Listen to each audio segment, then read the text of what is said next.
முதல்ல ஆரம்பிக்கும் போதே ஆண்டவர் சொல்லக்கூடியது சபைக்கு உள்ள நடக்கிற அடையாளத்தை பத்தி தான் பேசுறாரு. அதுக்கப்புறம் தான் சபைக்கு வெளியே நடக்கிற அடையாளம், யுத்தங்கள், கொள்ளை நோய்கள், பஞ்சங்கள், பூமி அதிர்ச்சிகள், இதெல்லாம் வெளியே நடக்கிற அடையாளம். ஆனா உள்ள நடக்கிற அடையாளம் இருக்கு. அது என்னன்னு அதான் பிரதானமாக ஆண்டவர் சொல்லுகிறார். வாசிங்கள் அந்த மத்திய 24ஆம் அதிகாரத்துல 4வது வசனத்தை வாசிங்கள் பார்ப்போம். வசனம் சொல்லுகிறது, முதலாவதாக அநேகர் உங்களை வந்து வஞ்சிப்பார்கள். எதை கொண்டு வஞ்சிப்பார்கள் என்று சொன்னால், என் நாமத்தை தரித்துக் கொண்டு உங்களை வஞ்சிப்பார்கள். இயேசு கிறிஸ்துவினிடத்தில் வந்து சீஷர்கள் கேட்கிறார்கள், உங்களுடைய வருகைக்கு அடையாளம் என்ன அப்படின்னு கேட்டபோது, உலகத்தில் நடக்கிற அடையாளங்கள் எல்லாம் 2ஆம் பட்சம், அதெல்லாம் இருக்கிறது.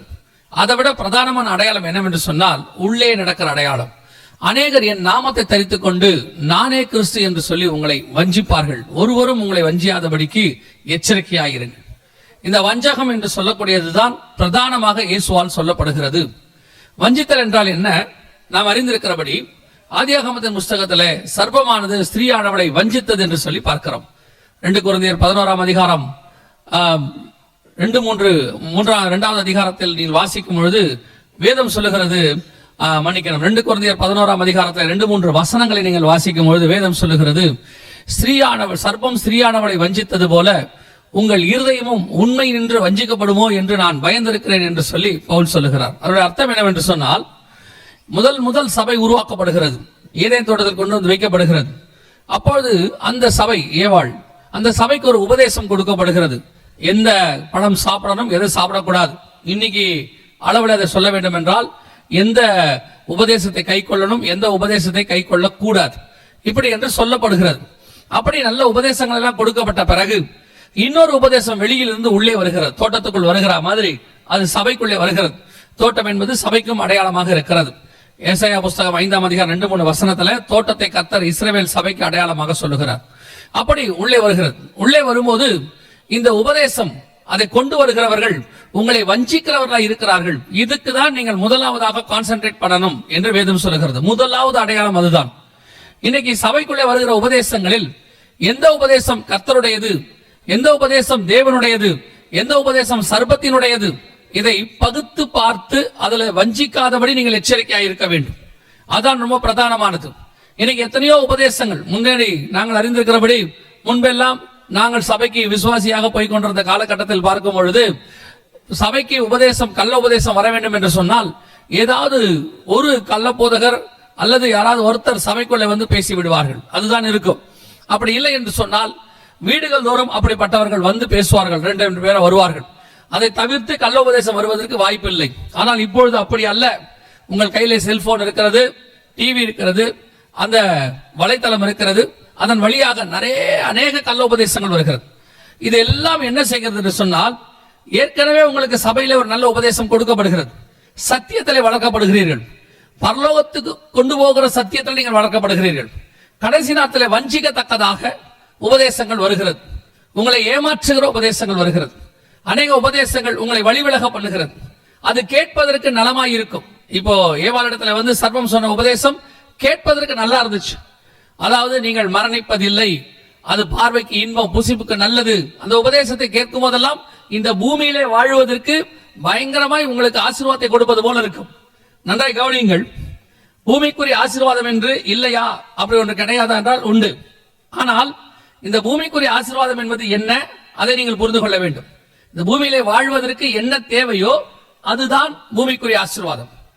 இப்போ ஒரு பெரிய பணக்காரர் இருக்கிறார், அவருக்கு கோடிக்கணக்கிலே பணம் இருக்கிறது.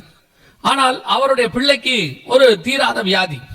அந்த வியாதியை அவர் அமெரிக்கா வரைக்கும் கூட்டிக் கொண்டு போய் சரி பண்ண முடியவில்லை. என்ன பண்ணாலும் சரியாக்க முடியாது என்று சொல்லிவிட்டார்கள். கோடிக்கணக்கில் அவர் நினைச்சாருன்னா அமெரிக்காவில் இருக்கிற ஹாஸ்பிட்டலே வாங்க முடியும், அந்த அளவுக்கு ஒரு பெரிய பணக்காரர். ஆனால் அவருக்கு அவருடைய மகனுக்கு அதை சரி பண்ண முடியவில்லை. எங்கெங்கயோ அலைஞ்சு பார்த்து கடைசியில எல்லாரும் கைவிரித்து விட்டார்கள். அவரிடத்தில் இல்லாத பணமே கிடையாது, அவ்வளவு கோடியாக இருக்கிறது. ஆனால் தன்னுடைய ஒரு மகனுக்கு இருக்கிற வியாதியை குணமாக்க முடியாததுனால அந்த மனிதன் சோர்ந்து போய் இன்றும் ஒரு நடைப்பிணத்தை போல இருக்கிறார். காரணம் என்ன? நீங்கள் கவனித்துக் கொள்ளுங்கள். ஆசீர்வாதம் என்பது பணத்தில் மட்டுமல்ல. பணம் வைத்திருக்கிற எத்தனையோ பேர் நிம்மதி இல்லாமல் இருக்கிறார்கள். ஆஸ்திகளை வைத்திருக்கிற எத்தனையோ பேர் அனாதைகளை போல வீடுகளில் இருக்கிறார்கள். எத்தனையோ படிப்புகளை படித்து பட்டம் வாங்கி புகழ் பெற்ற எத்தனையோ பேர் அந்த பணத்தினால், புகழினால் அவர்கள் இருதயத்திலே சந்தோஷம் இல்லை. ஒரு மருத்துவரை நான் அறிவேன், நான் ஒரு வாலிப பிராயத்தில் இருக்கிற காலத்தில் அவர் அறிவேன். அவர் இருதய மாற்ற அறுவை சிகிச்சையில மிகவும் நிபுணர். அவரை மாதிரி ஒருத்தர் கிடையாது, அவர் தான் நம்பர் 1. அப்படி இருந்த அந்த மனிதன் திருமணமே செய்து கொள்ளவில்லை.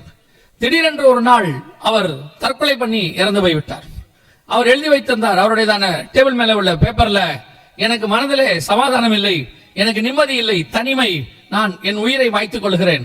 அநேகருக்கு இருதய மாற்று அறுவை சிகிச்சை செய்தவர், எத்தனையோ பேருடைய இருதயத்துல அவர் இருந்த வியாதிகளை குணமாக்கினவர். அவருக்கு தனிமையிலே என்ன செய்ய வேண்டும், அதாவது தன்னுடைய வாழ்க்கையில் இருக்கிறதான அந்த துயரத்தை மாற்றுவதற்கு என்ன செய்ய வேண்டும் என்று தெரியாதபடி அவர் மரித்து போனார். அது பேப்பர்ல எல்லாம் வந்துச்சு. எதுக்கு சொல்றேன்? அதிக படிப்பு, அதிக பணம், அதிக ஆஸ்தி, அதிக புகழ் எதுவுமே உங்க வாழ்க்கையில சமாதானத்தை தராது, அந்த வாழ்க்கையில நிம்மதியை தராது. இன்னைக்கு அந்த உலகம் புரிந்து கொண்டது, அதை உலகம் புரிஞ்சுச்சு. உலகத்தில் உள்ள எத்தனையோ பெரிய பெரிய கோடீஸ்வரர்கள்லாம் பேசும்போது சொல்லுகிறார்கள், ஒரு நாட்டின் இளவரசி, அவருக்கு புற்றுநோய் வந்து விட்டது. புற்றுநோய் இப்பொழுது கொஞ்சம் ஓரளவுக்கு சுகமாகி விட்டார். அவர் சுகமான போது அவரிடத்தில் பேட்டி கண்டார்கள், உங்களுக்கு அந்த புற்றுநோய் காலத்துல எப்படி இருந்தீர்கள், உங்களோட மனநிலை எப்படி இருந்தது என்று சொல்லி. அப்ப அந்த இளவரசி சொன்னார், அந்த நோய் வந்த போதுதான் யார் நண்பர்கள், யார் எதிரிகள், பணம் என்ன செய்யும், எல்லாவற்றையும் நான் தெரிந்து கொண்டேன். இந்த வாழ்க்கையில எதுவும் நிரந்தரம் அல்ல. இது ஒரு நாட்டின் இளவரசி சொன்ன வார்த்தை. கவனித்து பாருங்கள், இது உலகம் புரிந்து கொண்டது. உலகத்தில் உள்ளதான பெரியோர்களுக்கு அது தெரிந்திருக்கிறது. ஆனால் கடைசி காலத்தில் சபைக்கு தெரியவில்லை. சபை பணத்திற்கு பின்னால் ஓடிக்கொண்டிருக்கிறது, புகழுக்கு பின்னால் ஓடிக்கொண்டிருக்கிறது, ஆஸ்திகளுக்கு பின்னால் ஓடிக்கொண்டிருக்கிறது. என்ன செய்ய வேண்டும் என்று, எது ஆசீர்வாதம் என்று சபைக்கு தெரியவில்லை. இயேசு கிறிஸ்துவிடத்தில் வந்தவர்களை கவனித்து பாருங்கள். மத்தேயு எழுதின சுவிசேஷத்திலிருந்து யோவான் எழுதின சுவிசேஷம் வரைக்கும் இயேசுவிடத்தில் வந்தவர்களில் ஒருத்தராவது பணம் தேடி வந்தார்களா என்று பாருங்கள், ஒருத்தராவது ஆஸ்தி தேடி வந்தார்களா என்று சொல்லி பாருங்கள். ஒருத்தர் கூட இயேசு கிட்ட நான் தரித்திரமா இருக்கேன், எனக்கு பணம் வேணும் என்று சொல்லி கேட்டதே கிடையாது. அத்தனை பேரும் இயேசுவிடத்தில் வந்தபோது சுகத்தை பெற்றுக் கொண்டார்கள், வியாதியிலிருந்து சுகத்தை பெற்றுக் கொண்டார்கள், விடுதலையாக்கப்பட்டார்கள். மனதிலே பாரத்தோடு வந்தவர்கள், துக்கமடைந்தவர்கள், துயரத்தை ஆற்றப்பட்டார்கள். எத்தனையோ பணக்காரர்கள், பணம் வைத்திருக்கிறவர்கள் மெய்யான சந்தோஷத்தை பெற்றுக் கொண்டார்கள். ஆனால் இன்னைக்கு திருச்சபை இதை எல்லாவற்றையும் விட்டு உலகத்துக்கு பின்னால் ஓடிக்கொண்டிருக்கிறது. ஏன் என்று சொன்னால், உலகத்திலே சொல்லப்பட்டது அந்த உபதேசங்கள் இன்னைக்கு சபைக்குள்ளே கொண்டு வரப்பட்டு வஞ்சிக்கிற உபதேசம் சபைக்குள்ள இருக்கிறது. இந்த வஞ்சிக்கிற உபதேசம் சபையை கொஞ்சம் கொஞ்சமாக உலகத்துக்கு நேராக திருப்புகிறது.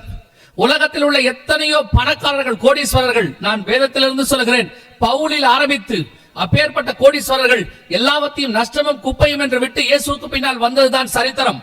ஆனால் இன்னைக்கு இயேசுவை பணத்துக்காக பின்பற்றுகிற கூட்டம் தான் அதிகம்.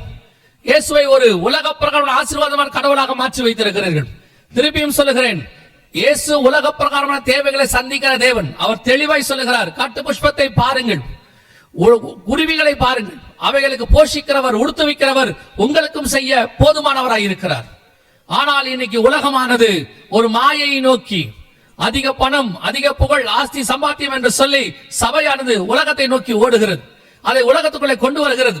அது நிரந்தரம் இல்லை, அதனால் ஒரு பிரயோஜனம் இல்லை.